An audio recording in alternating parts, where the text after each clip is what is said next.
অন্যদিকে ক্ষমতায় আসার ৩ মাসের মধ্যেই পরপর তোলাবাজির অভিযোগ। এবার কড়া সিদ্ধান্ত নিল বিজেপি। তোলাবাজি সহ একাধিক অভিযোগে ২২ জন কর্মীকে সাসপেন্ড করল বিজেপি। ২৫০ জনের বেশি দলীয় কর্মীকে শোকজ করল রাজ্য বিজেপি। ৮০ জনের পক্ষ থেকে গ্রহণযোগ্য সদুত্তর আশায় শোকজ থেকে অব্যাহতি দিল রাজ্য বিজেপি শৃঙ্খলা রক্ষা কমিটি। গ্রহণযোগ্য উত্তর না মেলায় ২২ জন কর্মীকে সাসপেন্ড করল বিজেপি। একটা শৃঙ্খলাপরায়ণ রাজনৈতিক দলে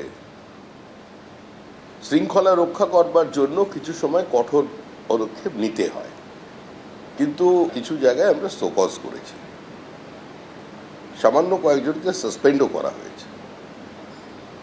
তাদের সম্পর্কে কিছু বিচ্যুতির অভিযোগ ছিল, সেটা তাদের থেকে জানতে চাওয়া হয়েছে।